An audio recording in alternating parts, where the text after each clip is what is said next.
Gate ng mga kritiko, bastusan ang ginawa ni Sara Duterte sa presidente. Dahil pag tinanong ng boss, sagot mo ay, huwag na nating pag-usapan yan. Dahil pag nakatakas ang alkalde, ay huwag naman sanang ganito ang reply ng mga investigador sa nangyari. Your Honor, hindi ko po alam. Your Honor, hindi ko na po malala. Ngayon ba lamang nagkaroon ng sabay na pagbaha at pagkatuyo sa isang bansa? Mukhang bagong record ito. Congrats, China!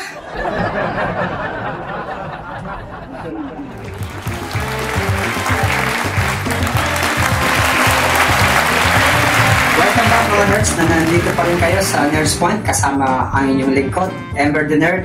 Sa mga nahuli sa balita, I'm sure lagi kayong nahuli sa balita sa copy Facebook nyo, busy kayo sa Facebook. Kaya ito, panoodin nyo ang Late News Weekly Recap.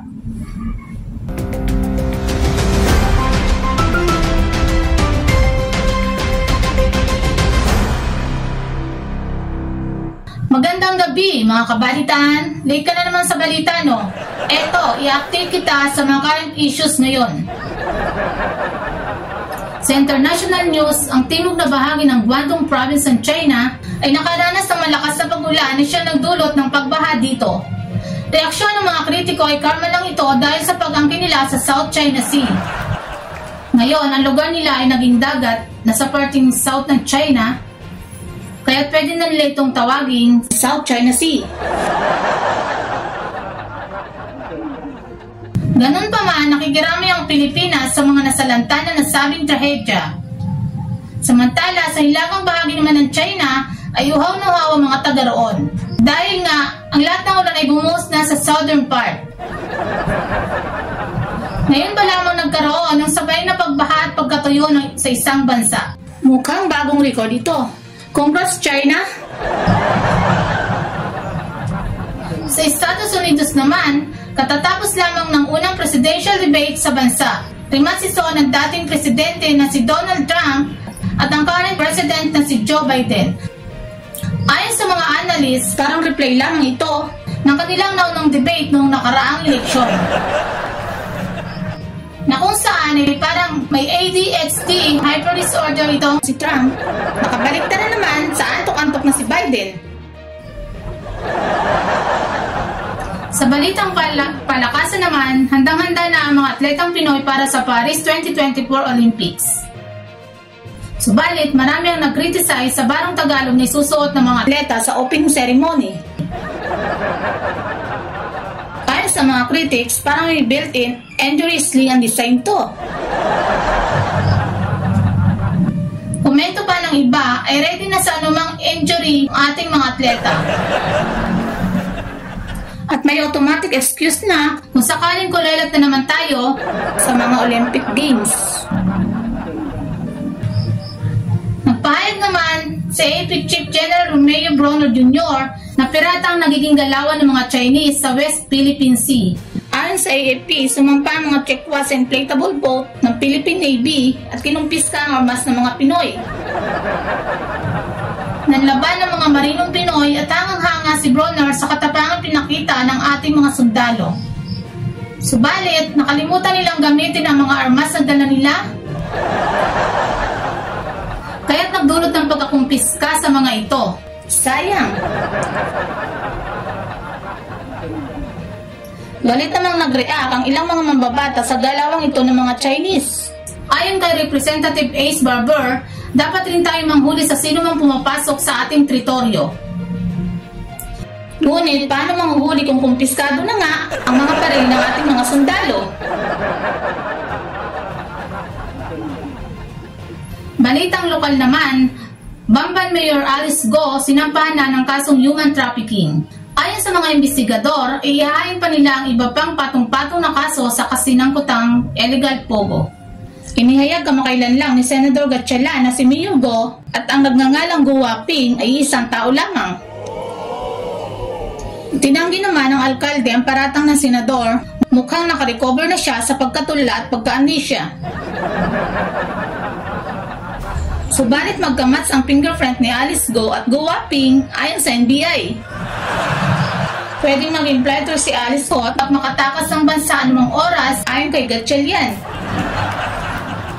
Subalit mabagal ang mga investigador na ilatag ang whole departure order para sa alkalde. Sa sumunod na Senate hearing, isiniwalat naman ni Senator Hontiveros ang isang kapangalan ni Alice Lealgo na umunoy sabay na ipinanganak sa Tarlac, ngunit hindi ito ang alkalde. Ayon sa senadora, simpleng story na identity lang ang mayor ng Bamban. Abangan natin yan dahil mukhang lalong nagiging kapanapanabik ang misteryo ng kasong ito. Ang aking pagbibitiw ay hindi lula ng kahinaan, kundi dala ng tunay na malasakit para sa ating mga guro at kabataang Pilipino. So, bakit ka bumitaw kung may malasakit ka pala? Yan ang tanong ng mga kritiko sa pagbibitaw sa DepEd nitong si Vice Presidente Sara Duterte. Ano na ang mangyayari sa kanyang iniwang departamento? Balik naman ba sa dating bulok na sitwasyon? Matatanda ang pangalawa ang Pilipinas sa buong mundo sa nakakaraang Creative Thinking Report na kanindak ng program International Student Assessment. Mga pangalawa sa pinakakulelat sa buong mundo. Kaya tumaas ang lahat na magkakapag-appoint kaagad si Presidente Marcos ng kapalit ni Inday Sara. Yun talagang may experience at mapupukas sa edukasyon, hindi sa intelihensya. Ayon naman sa Presidente, walang binanggit na rason si Inday Sara sa kanyang pagbibitiw. I asked her if there were any particular reasons why. As I said, huwag na lang natin pag-usapan. So, I did not force the issue. Gilid naman ng mga kritiko, bastusan ang ginawa ni Sara Duterte sa Presidente. Dahil kahit sinong empleyado, kapag tinanong ng boss, hindi pwedeng sagot mo ay, huwag na nating pag-usapan yan. Ilang araw naman matapos magbitiw si Vice Presidente, siniwalat ng kanilang kampo na tatakbo sa senador ang mag-amang Duterte. Ang dating Pangulong Duterte at ang kanyang dalawang anak na sina Paulo at Sebastian ay sasabak sa susunod na halalan.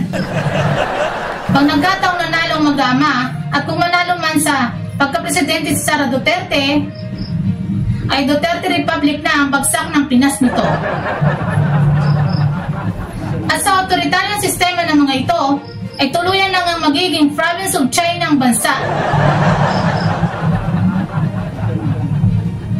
Manager ng illegal pogo ng Lucky South 99 nagtanggang tumakas ngunit na-upload sa eroplano kaya't hindi nakaalis.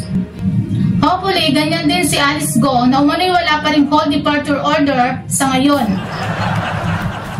Dahil pag nakatakas ang alkalde, ay huwag naman sanang ganito ang reply ng mga investigador sa nangyari. Your Honor, hindi ko po alam. Your Honor, hindi ko na pumalala. Lela de Lima, abserto na sa lahat ng kanyang drug case. Nadisbis na ang pinakauling kaso laban sa dating senador at tuluyan na nitong natanggap ang hustisya. Giyit naman ng kanyang mga supporters, ipano naman yung mga nag-frame up sa kanya na dahilan ng pagkakulong niya ng 6 na taon. Anong hustisya ang mangyayari sa kanila? Well, good luck na lang kung makasuhan ang mga ito.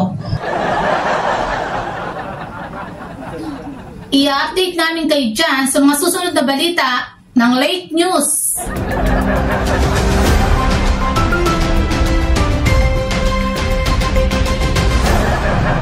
Thank you sa ating bagong nerd newscaster Cassandra Contis. Yes.